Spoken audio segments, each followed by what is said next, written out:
பிதாவாகிய தேவனையும் ஆண்டவராய் இயேசுவையும் அறிகிற அறிவினாலே கிருபையும் சமாதானமும் பெருகுவதாக.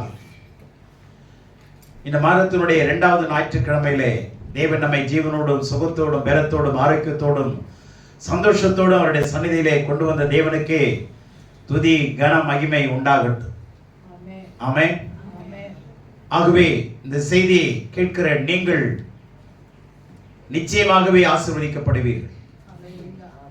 ஆன்லைன் மூலமாய் கேட்க இருக்கிற தேவனுடைய பிள்ளைகளும் அவருடைய குடும்பங்களும் நிச்சயமாகவே கர்த்தருக்குள் ஆசீர்வதிக்கப்படும் என்ற விசுவாசத்தோடு இன்றைய செய்தியின் தலைப்பாக How can a man inherit the eternal life? நித்திய ஜீவனை ஒரு மனிதன் சுதந்திரித்துக் கொள்ள எப்படி முடியும் என்ற தலைப்பின் கீழே உங்களோடு கூட பேச விரும்புகிறேன். அப்பொழுது நியாய சாஸ்திரி ஒருவன் எழுந்திருந்து அவரை சோதிக்கும்படி, போதகரே, நித்திய ஜீவனை சுதந்திரித்துக் கொள்ளும்படிக்கு நான் என்ன செய்ய வேண்டும் என்று கேட்டான். அதற்கு அவர், நியாய பிரமாணத்தில் என்ன எழுதியிருக்கிறது, வாசித்திருக்கிறது என்ன என்றார்.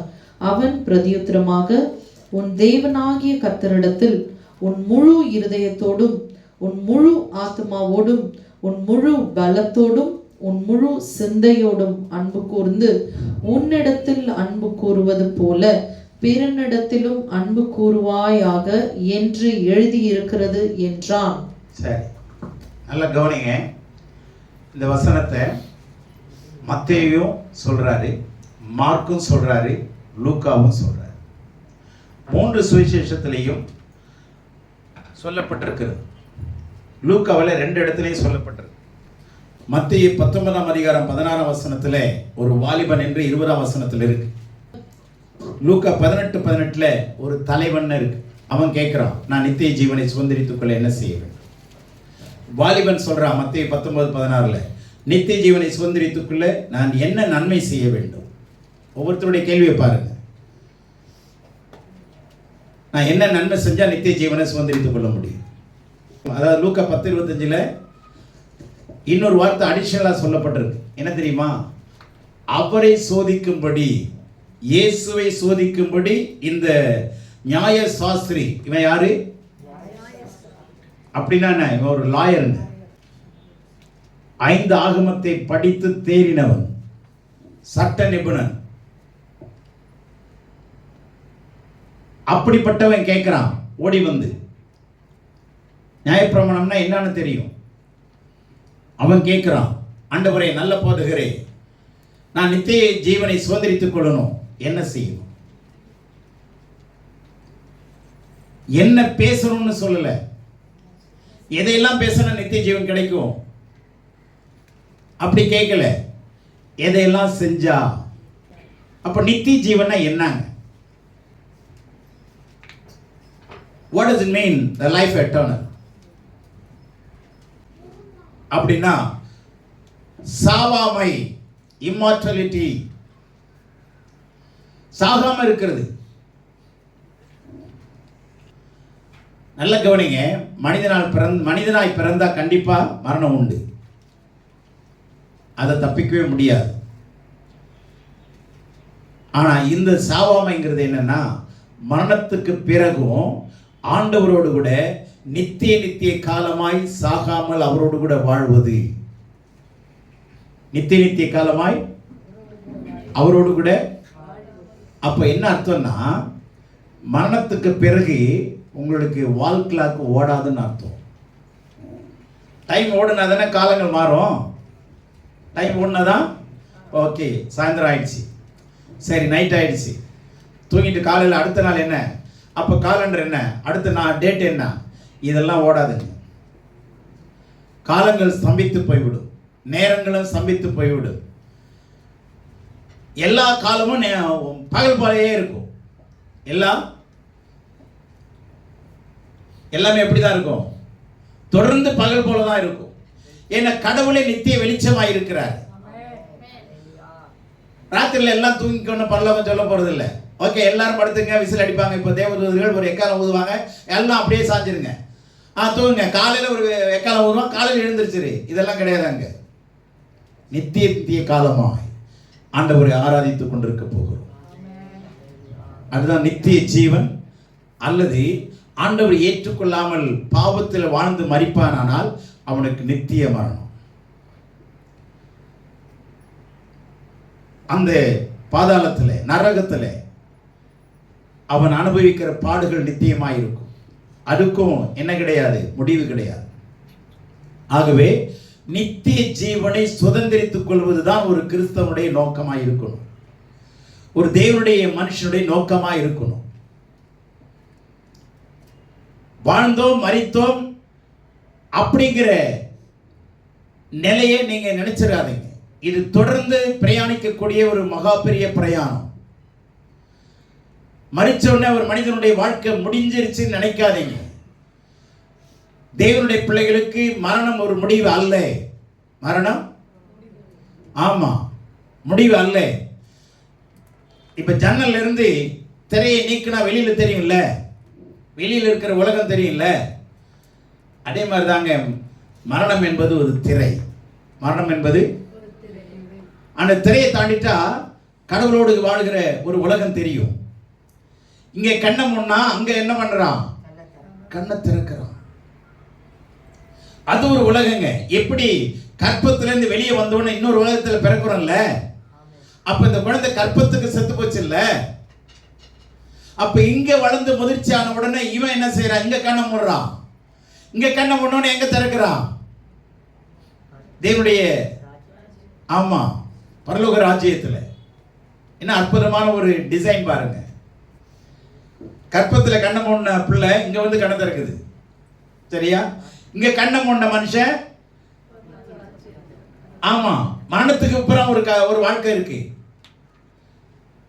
ஆக நல்ல கவனிங்க, இந்த உலகத்தில் வாழ போறது இந்த உலகத்துக்காக மாத்திரம் இல்லை, நித்திய உலகத்திலும் இந்த பாதிப்பு வரும் என்பதை சிந்தித்துக் கொள்ளுங்கள். இந்த தலைவன், வாலிபன், நியாய சாஸ்திரி என்று பல இடங்களில் சொல்லப்பட்டிருக்கு.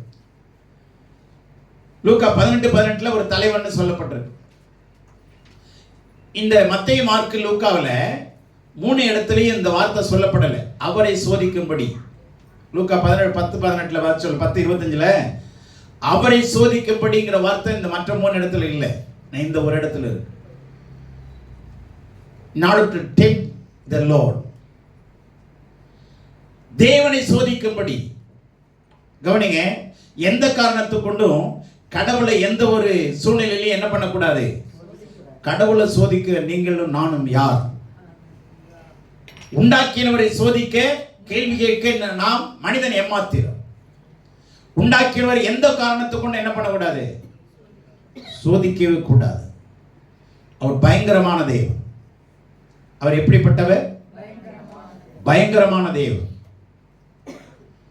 ஒரு சின்ன விஷயம், பெட்ரோல் டேங்க் லீக் ஆகிட்டே இருக்கு, பிரயாணம் நல்லா இருக்குமா? சில நேரத்தில் வண்டி கூட பத்திக்க வேண்டிய சூழ்நிலை வரும் இல்லையா? பிரயாணம் ஆபத்தில் முடியும் இல்லை. அப்போ ஒரு சின்ன விஷயம் எவ்வளவு பெரிய பாதிப்பு உண்டாக்குதா இல்லையா? அப்போ ஒவ்வொரு மனிதனும் கடவுளோடு கூட வாழக்கூடிய ஒரு சாக்கியத்தை எங்க சம்பாதிச்சுக்கணும்னா, பூமியில உயிரோடு இருக்கிற காலத்துல சம்பாதிச்சுக்கணும். எறும்பு பாய் கேளுங்க, அது குளிர்காலத்துல உட்கார்ந்து சாப்பிடுறதுக்கு கோடை காலத்துல சம்பாதிச்சு வச்சுக்குது. என்ன லைன் கட்டி போகுதுங்க. எங்கேயாவது போலீஸ் நிக்க வச்சு, என்ன எறும்ப கொஞ்சம் தள்ளி வந்துட்ட, கொஞ்சம் லைனா போ, எங்கேயாவது சொல்றாங்களா? எறும்பு போறதுக்கு ஏதாவது வாலண்டியர்ஸ் இருக்காங்களா? எறும்பு வாலண்டியர்ஸ் சொல்லுங்க. அப்படி இருந்தா நெரிசல்ல செத்துருப்பானா நம்பால? இன்னைக்கு நெறிப்பட்டு செத்தவங்க எத்தனை பேர்? 41 பேர். ஊரு ஃபுல்லா டெய்லி இதே தானே பேசுறாங்க. அப்ப எறும்புக்கு இருக்கிற அறிவு மனுஷனுக்கு இருக்கா? பார்த்தீங்களா? எறும்பு எங்கேயாவது எங்கேயாவது கம்ப்ளைண்ட் பண்ணுதா, இந்த எறும்பு என்னை நெருக்கி காலை உடைச்சிருச்சு, பிராக்சர் ஆயிருக்கா? நம்ம தான் காலில் மிதிச்சு சாப்பிடிச்சிடுறோம். அப்ப எவ்வளவு ஒழுங்கு இருக்கு பாருங்க. ஆண்டவரே என்ன சொல்றாரு? புத்திய ஞானத்தை எங்க போய் சம்பாதிச்சுக்கோ. கேவலமா இருக்கு, அதுகிட்ட போய் கத்துக்கணுமா? இங்க பொத்திட்டு தூங்குமா? இல்ல தலையணை வச்சு ஒரு கால் மேல கால் போட்டு தூங்குற எறும்பை பார்த்துருக்கீங்களா? இப்படி லைனா போயிட்டு இருக்கிறது. கொஞ்சம் என்ன பண்றேன், ரெஸ்ட் எடுத்துக்கிறேன்னு வந்து மலம் படுத்துக்குதா? எந்த எறும்பாவது சக்கரை நோய் இருக்கா? இல்லவே இல்லைங்க. அது வாயை அது கண்ட்ரோல் பண்ணி அழகா வச்சுக்குது. மனுஷன் ஒண்ணுதாங்க 6 அறிவுன்னு சொல்லி கேவலமான வாழ்க்கை வாழ்ந்து கொண்டிருக்கும். அடுத்த ஒரு உலகத்தை குறித்த ஒரு அறிவு இல்லாம வாழ்ந்து கொண்டிருக்கிறோம். கேட்கிறான், கேட்க வந்தவன் என்ன சொல்றான்? ஆண்டவரை சோதிக்கும்படி. அந்த வார்த்தை கடினமான வார்த்தை. சில பேர் சொல்லுவாங்க, இது கடவுள் செஞ்சிட்டாருன்னா நான் சாட்சி கொடுக்கிறேன். நான் கேட்கிறேன், நீ சாட்சி கொடுக்கலன்னா அவர் வல்லமை குறைஞ்சிட போதா என்ன? சொல்லுங்க. அவர் வல்லமை குறையுமா? அவருடைய மாட்சிமை குறையுமா? கடவுளுக்கு என்ன நிபந்தனை? நீங்க செஞ்சீங்கன்னா நான் வரேன், நீங்க செஞ்சீங்கன்னா ஞானசானம் எடுத்துக்கிறேன், நீங்க செஞ்சீங்கன்னா நான் காணிக்க போடுறேன், நீங்க செஞ்சீங்கன்னா நான் சர்ச்சுக்கு வந்து நான் ஆண்டவரை ஏற்றுக்கிட்டு நான் வாழ்றேன். அப்ப இதெல்லாம் செஞ்சீங்கன்னா ஆண்டவரை சோதிக்கிறது தானே. தயவுசெய்து அது மாதிரி சொல்லாதீங்க. ரெண்டாவது, உங்க பிரச்சனையை பயங்கரம்னு எந்த காரணத்தை கொண்டு சொல்லாதீங்க. நான் அடிக்கடி சொல்றேன், என்ன தலை பயங்கரமா வலிக்குது, பயங்கரமா பிரச்சனை வருது, பிசாசு பயங்கரமா பிரச்சனை கொடுக்கிறான். இதை சாதாரணமா சொல்லி பழகிட்டோமா இல்லையா? சொல்லி பழகிட்டோமா இல்லையா? எப்படி வலிக்குது? தலை உடைஞ்சி போற மாதிரி. உடையவே இல்லையா? நல்லா தானே இருக்கிற, அவன் நல்லா தானே இருக்குது. அப்படியே சொல்ற உடைஞ்சி போற மாதிரி. அப்போ பிரச்சனையை பெருசாக்குறமா இல்லையா? சாதாரணமா பேச்சிலே என்ன பண்றோம்? பிரச்சனை என்ன பண்றோம்? பெருசாக்குறோம். Try to magnify our problem. பெருசா மலை போல ஆக்கினா நமக்கு ஒரு சந்தோஷம், நிம்மதி, திருப்தி. பிரச்சனையை எப்பொழுதுமே சின்னதா பாருங்க, சின்னதா பேசுங்க. பிரச்சனையை சின்னதா பார்க்கணும், அற்பமா பார்க்கணும். பிரச்சனையை சொல்லுங்களேன். ஆமா, இல்லைன்னா அது உங்களை அற்பமா பார்க்கும். அற்புதத்தை தேடி வராதீங்க. அற்புதமா மாற வேண்டிய ஆளை அற்பமா மாறக்கூடாது. பிரச்சனை எந்த காரணத்தை கொண்டு என்னவா மாற்றக்கூடாது. கொஞ்சம் திருவாயை திறந்து இப்ப சொல்லுங்க. நீங்க தான் பேச வேணான்ட்டீங்களேங்கிறது சொல்றது எனக்கு தெரியுது எனக்கு. ஆனா பேச வேண்டிய நேரத்தில் பேசணும். புரியுதா? பிரச்சனைய பெருசாக்காத. பக்கத்துல பார்த்து சொல்லுங்க. குளிர்தா? கை பக்கத்தில் இருக்கிறவங்களை தட்டி சொல்லுங்க. Don't magnify your problem. பிரச்சனையை பெருசாக்காத. பிரச்சனையை பெருசாக்காதீங்க. பேசியே கெடுத்துருவான் பிரச்சனையை. கர்த்தர் சொல்றாரு, வாயை மூடிட்டு அமர்ந்திரு. Be still in my presence. ஆமென். அமர்ந்திருந்து நானே கர்த்தர் என்று அறிந்து கொள். அமர்ந்திருந்து பேசாத. வசனத்தை படி. வசனத்திலிருந்து கடவுள் தேவனுடைய பிள்ளைகளுக்கு 2 விஷயத்தை கொடுத்திருக்கிறார். ஒன்று கடவுளுடைய வார்த்தை. இரண்டாவது நாம செய்ய வேண்டியது என்ன தெரியுமா? அவர் கொடுத்தது நாம் செய்ய வேண்டியது. அவர் கொடுத்தது வார்த்தையை கொடுத்துட்டாரு. நாம் செய்ய வேண்டியது இந்த வார்த்தைக்குள்ளிருந்து கர்த்தருடைய சத்தத்தை கேட்க வேண்டியது. நீங்க யோவான் 10ஆம் அதிகாரத்தில் படிச்சு பாருங்க. அந்த ஆடு மேய்ப்பனை பத்தி சொல்றாரு. ஆடு மேய்ப்பன், நல்ல மேய்ப்பன் நான்றாரு. ஆனா ஆடுகளை பத்தி சொல்லும்போது நல்ல ஆடுன்னு சொல்லவே இல்லை. எல்லாம் திருட்டு ஆடுங்க நிறைய இருக்கு, வஞ்சக ஆடு நிறைய இருக்கு, ஏமாத்துறது. நல்ல ஆடுன்னு சொல்லவே இல்லைங்க. நானே நல்ல மேய்ப்பன். அவரு என் ஆடு நல்ல ஆடுங்கள சொல்லணும். என்னன்னு சொல்லல, நல்ல ஆடுன்னு சொல்லல. ஆனா என்ன சொல்லுது? நல்ல ஆடுதுன்னு சொல்லுது. வாய் ஆடுதுன்னு சொல்லுது, வீட்டில் ஆடுதுன்னு சொல்லுது, நல்ல ஆடுன்னு சொல்லல. வீட்டில இருந்து வீட்டுக்காரன் சொல்றான், நெல்லை ரோட்ல காய வைப்பாங்க. கிராமத்துல நெல்லை புதுசா எடுத்துட்டு வந்த நெல்லெல்லாம் எங்க பண்ணுவாங்க? ரோட்ல காய வைப்பாங்க. வீட்டில இருந்து சொல்றான் வீட்டுக்காரன், ஏய் நெல்லில் ஆடுறீ, நெல்லில் ஆடுறீன்றான். இவன் போய் நெல்லில் ஆடுறான். ஏ நெல்லில் ஆடுறீ அப்படின்னா திரும்பி நல்லா ஆடுறான். என்னடா, நான் நெல்லில் ஆடு வந்து மேயுது, நெல்லை திங்குது, நெல்லில் ஆடுறீனா இவன் போய் என்ன பண்றா? இப்படிதான் வேதத்தை நம்ம புரிஞ்சிருக்கிறோம். புரியுதா உங்களுக்கு? இப்படிதான் வேதத்துல நம்ம சரியா புரிதல் இல்லை. We do not have right understanding. What is war? What does it mean? என்ன சொல்லுது, என்ன அர்த்தம் கண்டுபிடிங்க. ஆண்டவரை எந்த காரணத்தை கொண்டு என்ன பண்ணக்கூடாது? சோதிக்காதீங்க. இரண்டாவது, பிரச்சனை எந்த காரணத்தை கொண்டோ பெருசாக்காதீங்க. அப்படி நீங்க கத்துக்கொள்ளுங்க, ட்ரெயின் ஆகுங்க. ஏன் சொல்றேன்னா, பயங்கரங்கிற வார்த்தை கடவுள் ஒருவருக்கு தான் பொருந்தும். எத்தனை பேர் ஆமென் சொல்றீங்க? கையை வைத்து சொல்லுங்களேன். பயங்கரங்கிற வார்த்தை யாரு ஒருவருக்கு தான் பொருந்தும்? அவர் ஒருவருக்கு தான் பொருந்தும். He is so majestic and terrible God. மகத்துவமும் பயங்கரமான தேவன். அப்போ பிரச்சனையை பெருசாக்குனீங்கன்னா, பிரச்சனையை பயங்கரங்கிற வார்த்தையை சொன்னீங்கன்னா, கடவுளை நீங்க அவமானப்படுத்துறீங்கன்னு அர்த்தம். கடவுளை அவமானப்படுத்துறீங்கன்னு அர்த்தம். பிரதமருடைய பிள்ளையா இருந்துட்டு இந்த போலீஸ்காருக்கு பயமா இருக்குதுங்க அப்படின்னு ஸ்கூல்ல போய் சொன்னா பக்கத்தில் இருக்கிறவன சொல்லுவான். பக்கத்தில் இருக்கிற மாணவி என்ன சொல்லுவா? நீயே பயந்தேன்னா நாங்களாம் என்ன? பிரதமருடைய பிள்ளை இது மாதிரி சொல்ற, ஆச்சரியமா இருக்கு, வியப்பா இருக்கு சொல்லுவாங்களா இல்லையா? அது மாதிரி தான் நாம சொல்லிட்டு இருக்கிறோம். பிரச்சனை பெருசா இருக்குங்க, என்ன பண்ணுறதே தெரியலங்க, வாழ்வா சாவான்னு தெரியலங்க, ஏன் வாழணும்னு தெரியலங்க. நாம வளர்க்குற நாய், ரோட்ல கிடக்கிற நாய்களுக்கு பிரச்சனை இருக்கு இல்லையா? மிருகங்களுக்கு பிரச்சனை இருக்கா இல்லையா? சொல்லுங்க, சவால் இருக்கா இல்லையா? எந்த நாயா தூக்கப்பட்டு செத்துருக்கா? நீங்க பக்கத்தில் பார்த்து கேளுங்க, எந்த நாயாவது தூக்கப்பட்டு செத்துருக்குது? இல்ல எந்த நாயாவது ஏரியில போய் சரு சருன்னு குதிச்சு இனிமே இனிமே வாழக்கூடாதுன்னு குதிச்சிருக்குதா? இல்ல இல்ல, சவால்களை சந்திக்குது இல்ல. அப்ப அதை விட நாம பெரிய விசேஷமானவளா இல்லையா? சொல்லுங்க. அப்ப நம்ம ஏன் தவறான சிந்தனை வருது?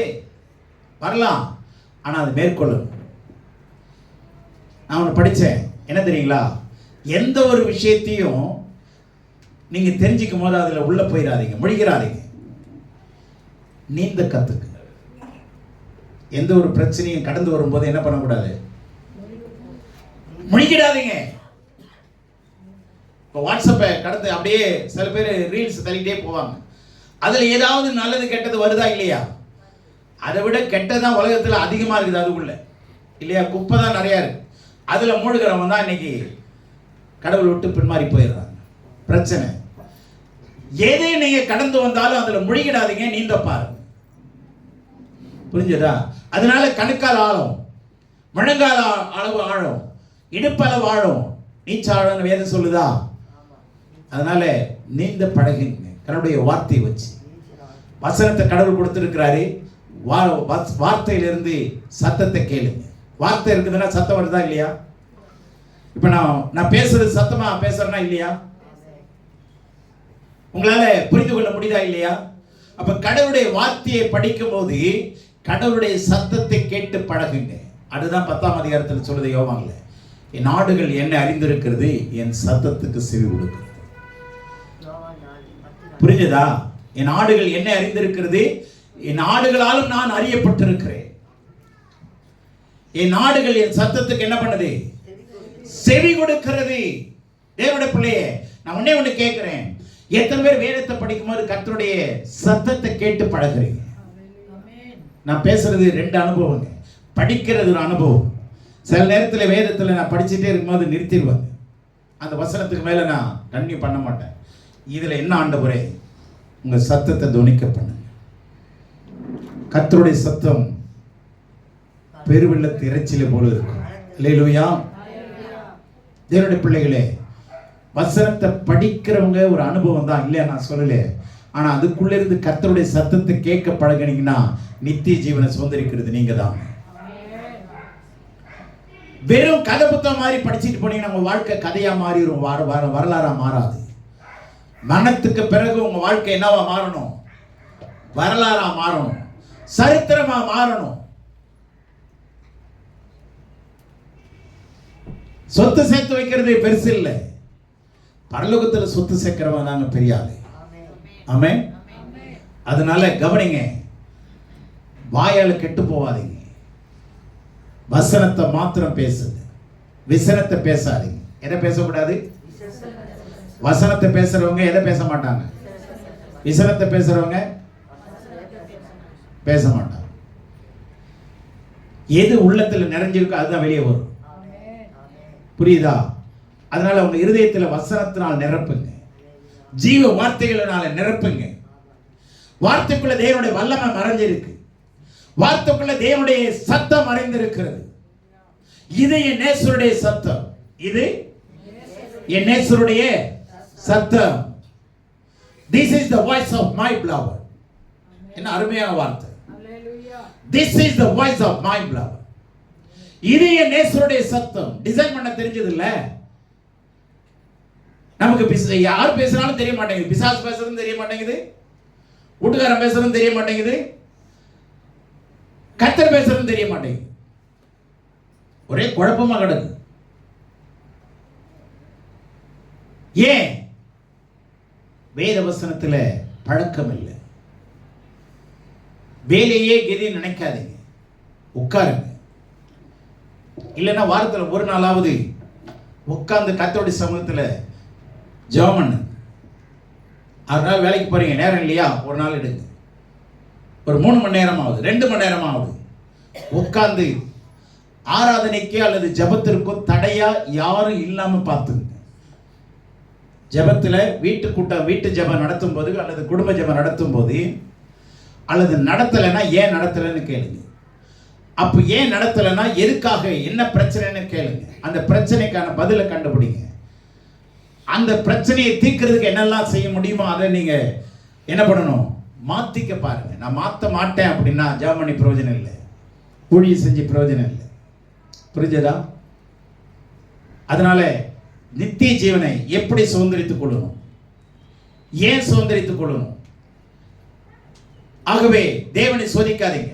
2வது, இந்த நித்திய ஜீவனை சுதந்திரிக்கிறதுக்கு நான் என்ன கொடுக்கணும்னு கேட்டானா,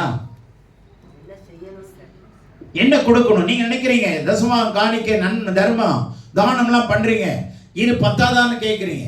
இது எல்லாமே உலகத்துக்குரிய ஆசீர்வாதம். தானம் தர்மம்லாம் திரும்பி நீங்க செஞ்சீங்கன்னா திரும்பி உங்க குடும்பத்துக்கு வந்துடும், உங்க பிள்ளைகளுக்கு வரும். புரியுதா உங்களுக்கு? பிள்ளைகளுக்கு வரும். அதனால கவனிங்க, எதனாலங்கிறத கண்டுபிடிங்க. Find out the reasons, find out the root causes. கண்டுபிடிங்க. அது அந்த பிரச்சனை உங்களுக்குரியதாக இருந்தால் மனம் திரும்ப பாருங்க, மன்னிப்பு கேட்க பாருங்க. இல்லைன்னா கிராக் இருந்துகிட்டே இருக்கும், அதுக்குள்ளே பூச்சிகள் உருவாக ஆரம்பிச்சு. பூரானுக்குள்ள ஒரு முக்கியமான ஒரு பெரிய விஷயம் யாராவது தெரியுமா? பூரானுக்கு பத்தி ஒரு மேன்மையான ஒரு விஷயம் யாராவது தெரியுமா? தெரியுமா? என்னது?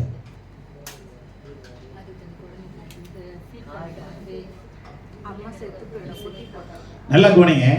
அது ஒண்ணுதாங்க. குட்டி போட்டோன்னே குட்டிகளுக்கு ஆகாரமா அதுவே மாறும். ஒரு 20-30 குட்டி போட்டுரும், 40 கூட போடும்.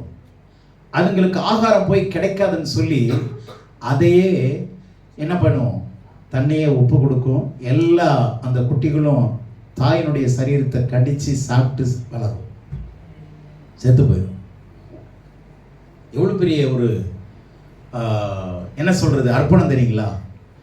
தன் வாழ்க்கையை இதுதான் இயேசு செஞ்சார். நமக்காக நம்ம வாழ வைக்க அவர் என்ன செய்தார்? மரிச்சார், ஜீவனை கொடுத்தார்.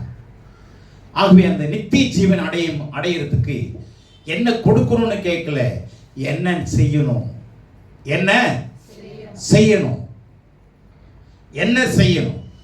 இப்போ ஆண்டவர் என்ன கேட்கிறாரு? இவனை என்ன கேள்வி கேட்கிறாரு? ஜெபம் பண்றியான்னு கேட்டாரா? டக்கு டக்குன்னு பதில் சொல்லுங்க.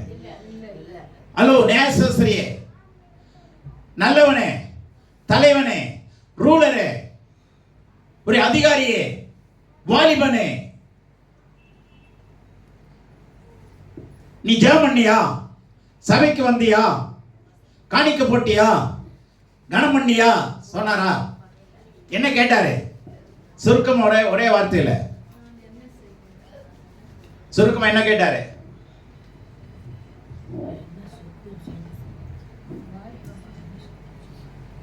கட்டளையின்படி செஞ்சியான்னு தான் கேட்கிறார். நியாயப்பிரமாணத்தில் இருக்கிற கட்டளையை கை கொண்டியா? அப்போ சுருக்கமா பேசி முடிக்கிறேன், நல்லா கவனிங்க.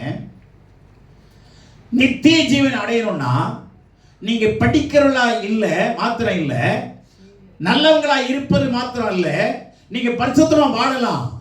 ஆனா கட்டளைகளையும் பிரமாணத்தையும் கை கொள்ளலன்னா உனக்குள்ளே ஒரு குறை உண்டு. ஆமென். அவன் சின்ன வயசுல இருந்து இதெல்லாம் நான் கை கொள்றேன்னு ரொம்ப அலட்சியமா பதில் சொல்றான். அதெல்லாம் என் சிறு வயது முதல் கை கொள்றான். இல்ல இல்ல, உனக்குள்ளே ஒரு குறை உண்டு. உனக்குள்ள என்ன உண்டு? ஒரு குறை உண்டு சொல்றாரு. தேவனுடைய பிள்ளையே, நல்ல கவனிங்க.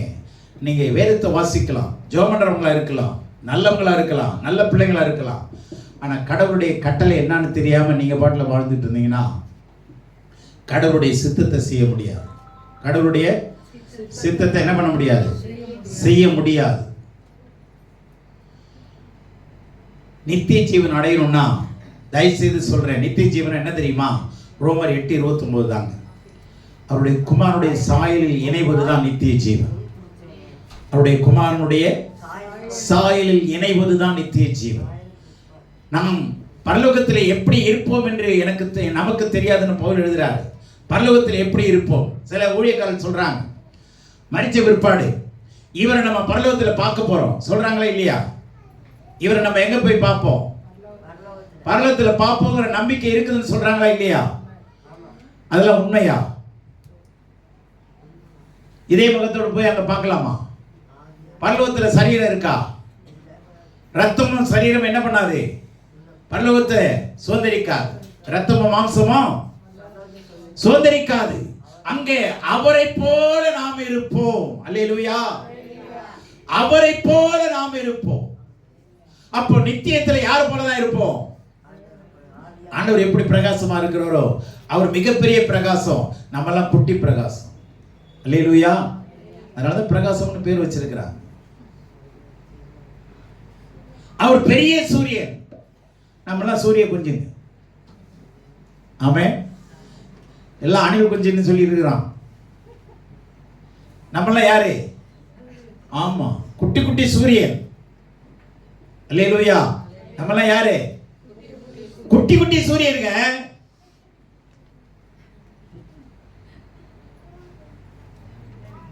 நிலவுன்னு சொல்லல, நிலான்னு சொல்லல, மூணுன்னு சொல்லல.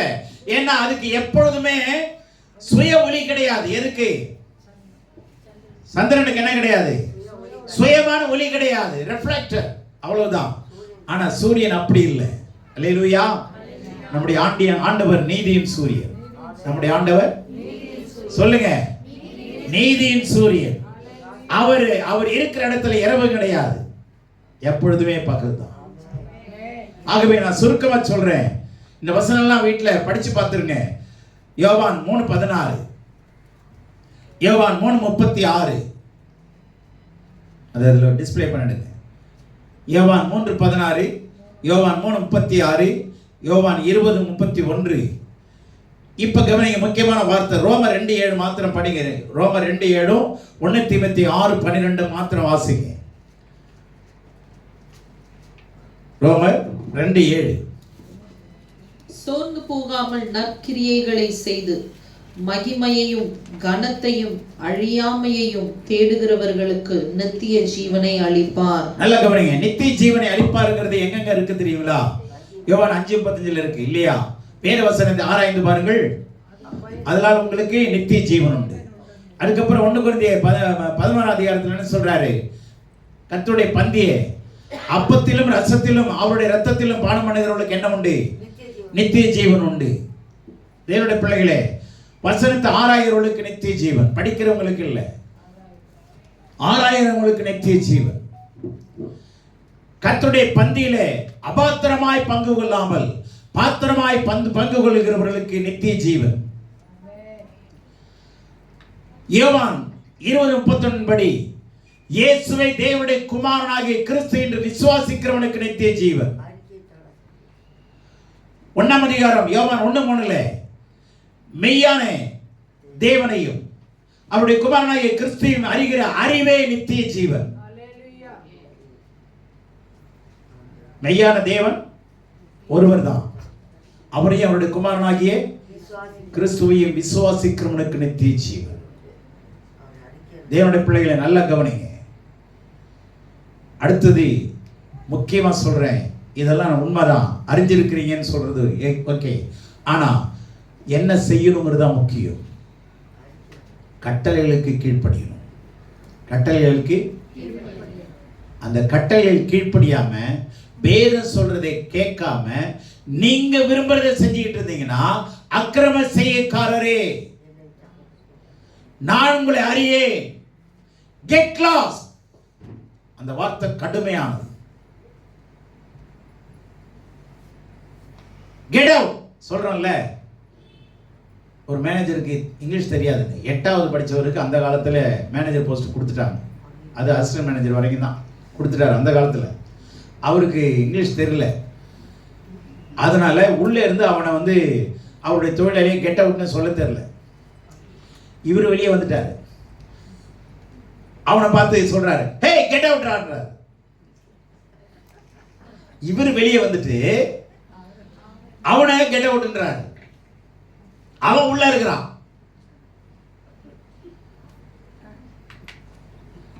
தேங்காய் எடுத்துக்கிட்டான் ஒருத்தன். நல்ல தேங்காயை கெட்ட தேங்காய் பார்க்கறது என்ன பண்ணணும்? என்ன பண்ணணும்? குளிக்க பார்க்கணும்ல, தண்ணி ஆடுறது தெரியும்ல. இவன் தேங்காயை காது கிட்ட வச்சுக்கிட்டான். இவன் என்ன பண்றான் தெரியுமா? தூக்கி போட்டான். இன்னொரு தேங்காய் எடுக்கிறான், காது கிட்ட வைக்கிறான். ஒண்ணுமே ஆடலை. இப்படிதாங்க நம்ம பண்ணிட்டு இருக்கிறோம். எதை ஆட்டணும்? தேங்காயை குளிக்க பார்க்கணும். அதை செடியா வச்சுக்கிட்டு தலைய என்ன பண்ணிட்டு இருக்கிறான்?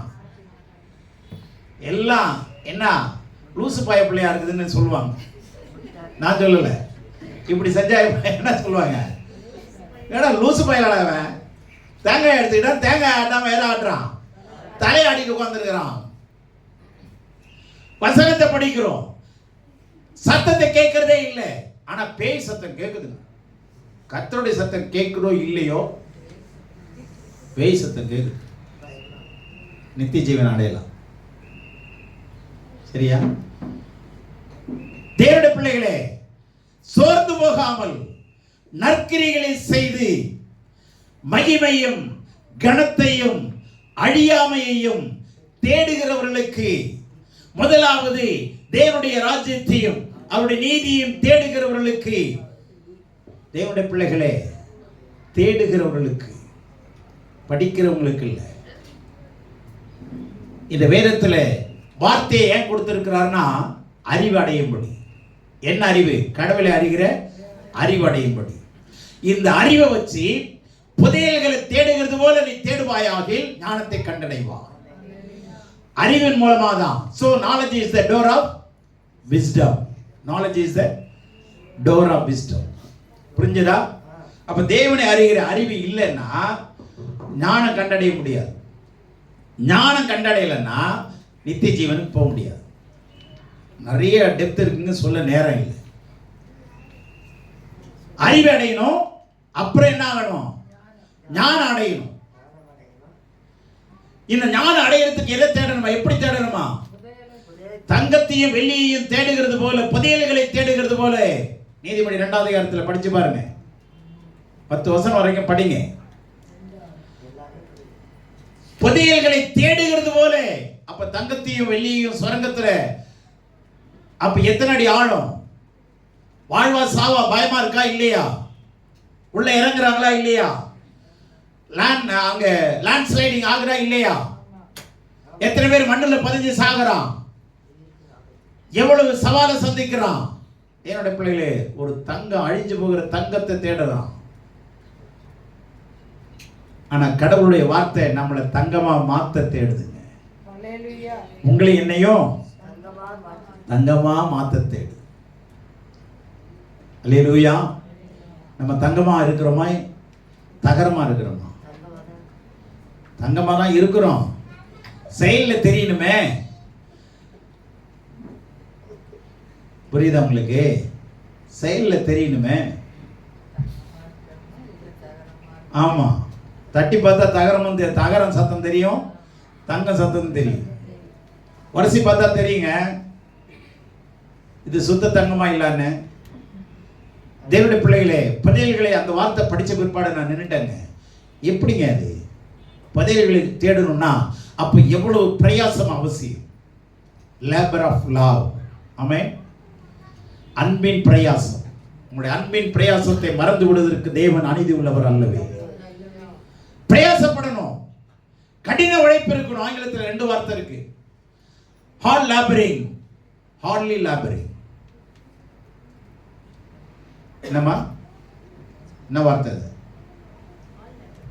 ஹார்ட் லேபரிங், இன்னொன்னு ஹார்ட்லி லேபரிங்.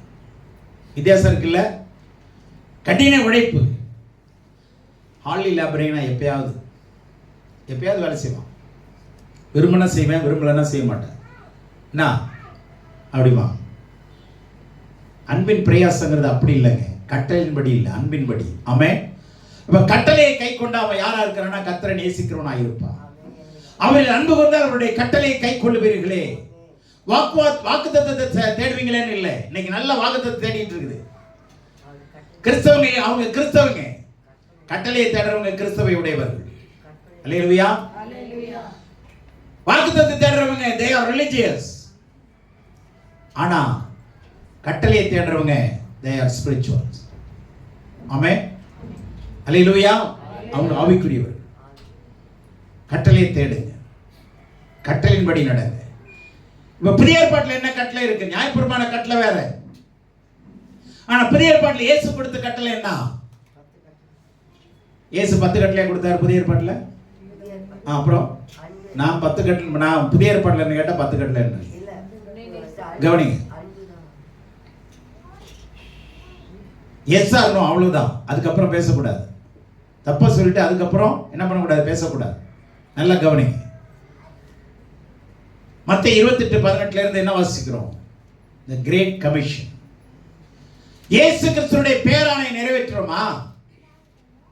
நீங்கள் ஆகையால் நீங்கள் புறப்பட்டு போய் சகல ஜாதிகளை சீஷராக்கி பிதாகுமாரன் பரிசுத்தாவின் நாமத்தினால் அவர்கள் ஞானஸ்நானம் கொடுத்து நான் சொன்ன எல்லா உபதேசத்தையும் அவர்களுக்கு போதித்து, இதெல்லாம் செய்யறோமா? கட்டளை நிறைவேற்றுறோம்? இல்லைன்னு அவ்வளவு உரிமையா சொல்றோம்? சொல்லுங்க. பக்கத்து தெருவுக்கு போறோமா? இல்லையே. சீஷராக்கி இருக்கிறோமா? அல்லது சீஷரா ஆயிருக்கிறோமா? சொல்லுங்க. எப்படி நித்திய ராஜ்யத்தை சுதந்திரிக்கிறது ரொம்ப ஈஸி இல்லைங்க. லூக்காவில் ஒரு வார்த்தை சொல்லுது. ஒருத்தர் சொல்றான் ஆண்டவர்கிட்ட. ஆண்டவர் வந்து என்ன பண்ணிட்டே வர்றாருன்னா அற்புதம் செஞ்சுட்டே வர்றாரு. ஊரா அற்புதம் செஞ்சுட்டே வர்றாரு. ஒருத்தன் கேட்கிறான், ஆண்டவரே நீங்க சொல்றத பார்த்தா ஒருத்தன் தேர மாட்டான் போல இருக்குது. ஒருத்தன் கூட தேர மாட்டான் போல இருக்குதே அப்படின்றான். அப்படின்னா என்ன அர்த்தம்?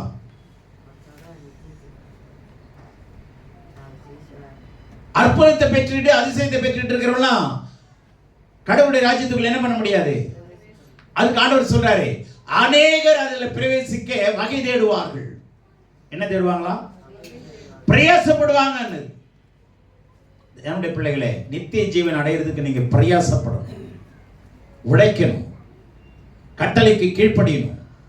The Great Commission of Jesus Christ. என்ன இயேசு கிறிஸ்துவினுடைய பேரான என்ன? புறப்படுங்கள், சகல பேருக்கு சொல்லுங்க. ஆண்டவர் வழி நடத்துகிற மக்களுக்கு போய் ரீச் பண்ணுங்க. Reach the unreach area. போக முடியாத இடங்களுக்கு போங்க. சந்திக்கப்படாத மக்களை போய் சந்திங்க. ஆண்டவருடைய வழி நடத்துதலின்படி, பரிசுத்தாவினுடைய நடத்துதலின்படி ஊழியம் செய்யுங்க. நீங்களா நான் விரும்புறதை செய்யாதீங்க, கர்த்தர் விரும்புறதை செய்யுங்க. இவன் விரும்பினதை செஞ்சிட்டு இருக்கிறான், ஆனா கர்த்தர் விரும்புறதை செய்யலைங்க. கட்டளை கீழ்ப்படிங்க, பிரமாணங்களை கை கொள்ளுங்க. ஆமென். சும்மா வசனத்தை படிச்சேன், சர்ச்சுக்கு போனேன், நானும் ஆண்டவர் பிள்ளை தான், நானும் ஆண்டவர் பிள்ளை தான், நானும் தேவனுடைய பிள்ளை தான். சரி இருங்க, தப்பு இல்லை. ஆனா முடிவில் நம்ம மாட்டிக்குவோம், நித்திய ஜீவனை இழந்துருவோம். நித்திய ஜீவனை காலாட்களோடு நடக்கும்போது சோர்ந்து போவேயானால் யோர்தான் பிரவேசித்து வரும்போது என்ன செய்வான்? யோர்தான் பிரவாகித்து வரும்போது என்ன செய்வாய்? காலாட்கோடு நடக்க முடியல, குதிரையோடு எப்படி சேர்ந்து ஓடுவாய்? ஆபத்து நாட்களிலே நீ சோர்ந்து போவாயானால் பலம் குறிக்கின்றது. சோர்ந்து போகாமல் நன்மை செய்யுங்க. கனத்தையும் மகிமையும் அழியாமையும் தேடுங்க. அந்த கனமுடையவர் அழியாமையுடையவர் யார் தான்? ஆண்டவர் தான். அவருடைய கனத்துக்காக வாழுங்க. இல்லைங்க எனக்கு உடம்பே கனமா இருக்குங்க, கனத்தை தேடுன நம்பால் என்ன சொல்லுது? உடம்பே கனமா இருக்கு, என்ன பண்றது? உடம்பே கனமா இருக்கு, என்ன செய்யறது? என்ன பண்ணணும்? எதை குறைக்கணும் சொல்லுங்க? வயிற்ற கட்டணுமா வாயை கட்டணுமா? தின்னுட்டு வயிற்ற கட்டிட்டு இருக்கோம். எப்படி இருக்கு பார்த்தீங்களா?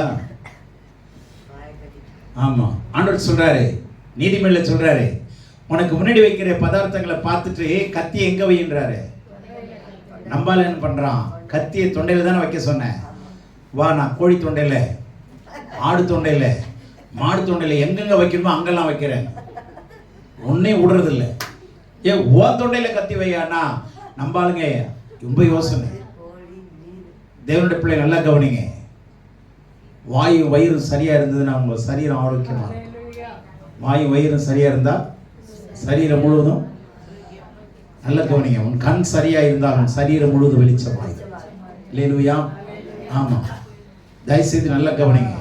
கர்த்தருடைய வசனத்தை படிக்கிறவர்களே, வேதத்தை சுமக்கிறவர்களே, நீதியை செய்கிறவர்களே, நீதியை அறிந்தவர்களே, வார்த்தை இருதயத்தில் சுமக்கிறவர்களே, ஒன்னு சொல்றேன், நீங்க பரலோகம் போகணும் அல்லது நித்திய ராஜ்யத்தை சுதந்திரிக்கணும், நித்திய ஜீவனை பெற்றுக்கொள்ளணும்னா, ஆண்டவருடைய சாயலை நீங்க அறியணும்னா, அணிந்து கொள்ளணும்னா, தரித்து கொள்ளணும்னா, தயவு செய்து கட்டளைக்கு கீழ்ப்படிங்க.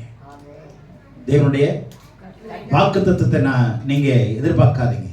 அவர் வாக்குத்தத்தம் கொடுத்தாருன்னா நிறைவேற்றுவர். அவரு வாக்குத்தத்தை கொடுத்தா நீங்க ஒண்ணு நிறைவேற்ற போறது இல்லை. அப்படின்னா பரவாயில்ல, வாக்குத்தத்தை எதிர்பார்க்கலாம். கொடுக்கறவங்க தான் நிறைவேற்றணும் இல்லையா? நீங்க எதாவது நிறைவேற்ற போறீங்களா? வெட்டியா பறிக்க போறோம் இல்ல இல்ல, வாக்குத்தத்தை கொடுத்தவர் தான் நிறைவேற்றுவாரு. அப்ப அதை பத்தி எது கவலை? ஆனா கவலை எதுக்குன்னா, சொன்ன கட்டளைக்கு கீழ்ப்படுகிறேனா, இவ்வளவு ப்ரொடக்ஷன் பண்ணணும், அவ்வளவுதான் பண்ணுங்க. பண்ணுனீங்கன்னா உங்களுக்கு சம்பளமும் உண்டு, இன்சென்டிவ் உண்டு, போனஸும் உண்டு. இல்லைன்னா பாவத்தின் சம்பளம் மரணம், மரணத்தின் போனஸ் பாதாளம், இன்சென்டிவ் வேதனை. புரியுதா உங்களுக்கு? நிறைய வருங்க. நிறைய வரும், இன்சென்டிவாக வரும். இப்பெல்லாம் பேங்க்கில் போடுறான், கையில் கொடுக்கறது இல்லை, அக்கௌண்ட்டில் போடுறான். அக்கௌண்ட்டில் பார்த்தீங்கன்னா ஏறிக்கிட்டே இருக்கும் இன்சென்டிவ். புரியுது உங்களுக்கு? இஎம்ஐ கட்டலைன்னா என்ன ஏறிக்கிட்டே இருக்கும்? வட்டி குட்டி போட்டுக்கிட்டே இருக்கும். கடைசியில் பார்த்தா வீட்டை வாசலை வித்துட்டு தெருவுக்கு வந்துடணும். தயவுசெய்து கட்டளை கீழ்ப்படிங்க. ஸ்மார்ட் ஃபோனை வச்சுக்கிட்டு ஸ்மார்ட்டாக இருக்காதீங்க. புரியுது உங்களுக்கு? கர்த்தர் கீழ்ப்படிவோம். கர்த்தர் நம்மை ஆசீர்வதிப்பாராக.